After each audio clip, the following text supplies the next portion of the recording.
Welcome back to another episode of Cheapskate Nation. The star of today's episode is the 2014 Yukon. It's developed a misfire on cylinder 7 according to the scanner. Can't really feel anything when I'm driving it, but when I'm at an idle, I can definitely feel it, and I'm stopped, and I can see it on the tachometer. So right now I'm watching the scanner and driving the vehicle, and it looks like I have a definite lean condition, judging by the O2 sensors. So here you can see it fluctuating on the tachometer. So my scan tool already told me it's a P0307 code, which translates to cylinder number 7. The scan tool is also telling me that the O2 sensors on bank 1, which on GM vehicles, you got the odd number cylinders are on bank 1, which that translates to the O2 sensor on bank 1, is all funky and it's not reading correctly. So that tells me that it's going, I think the reading indicates that it's going lean. So is what we're going to do is we're going to get it home and we're going to look at, is it an intake manifold gasket? Is it a coil? Is it a spark plug wire? Is it just a bad spark plug? Maybe the spark plug cracked. You know, it's happened, the porcelain around it cracking and then it's jumping its arc.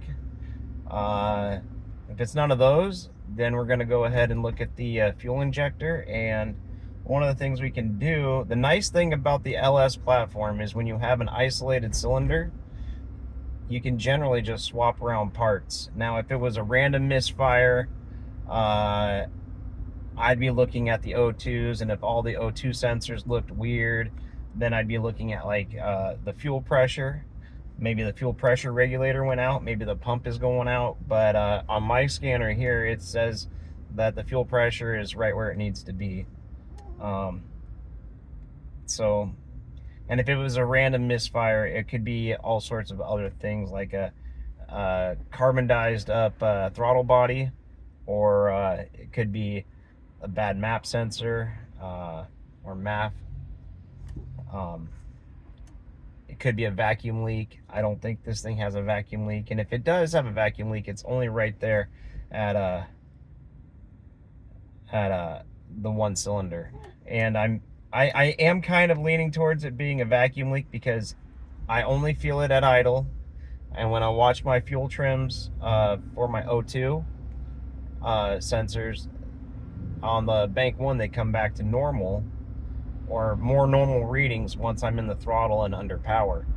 They only do it when I'm stationary, and that means that the throttle blade is all the way closed, and at that point the engine's making the most amount of vacuum possible,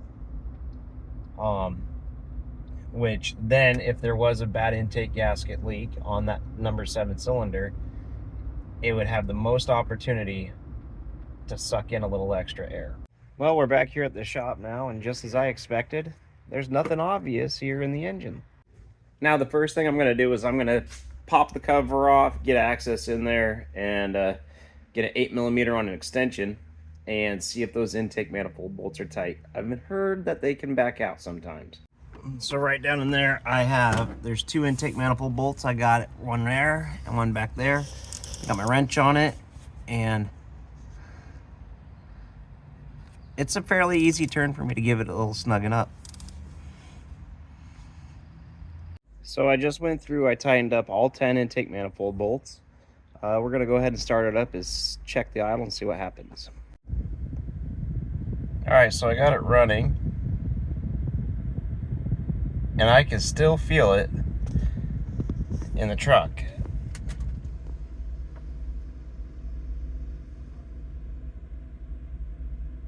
And you can see it on the tachometer.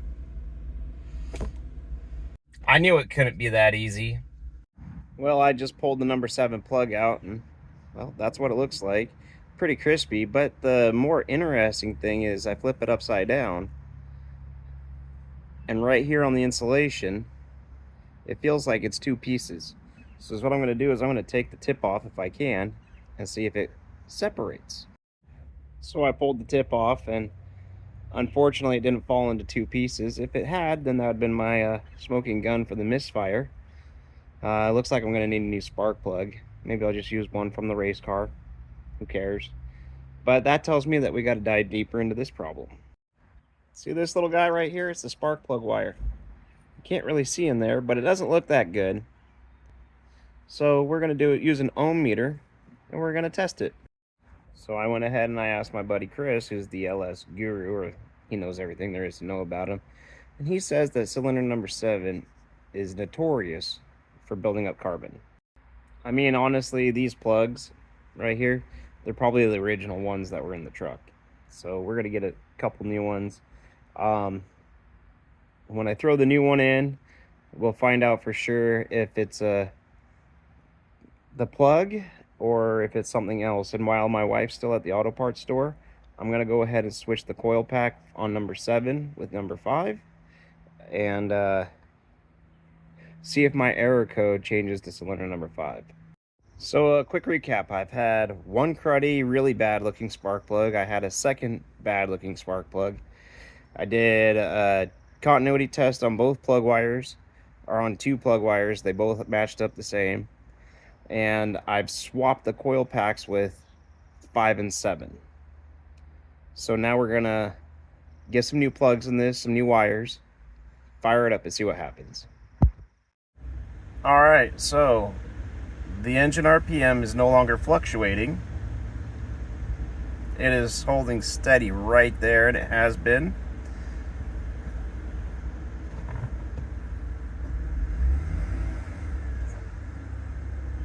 I even have the AC on low, just to put an extra load on the engine. And then I come down here to my computer, and all my O2 sensors are reading good now.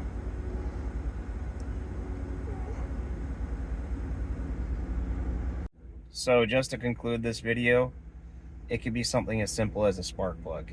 Could have been the wire, but a new spark plug's 10 bucks. Set of wires, you're into it dirt cheap. You don't have to take it to a dealership for everything. Stay tuned. We're gonna have more content coming your way. We got the Good Guys show coming up in August, so get ready for it, or at the end of July actually. So I'm getting the Patriotic S10 ready for that show, and we're gonna be having more time spent at the track with the S10. I'm gonna order a new mount so they'll let me film at the track. So we'll catch you next time. And don't forget to like and subscribe if this video helped you at all.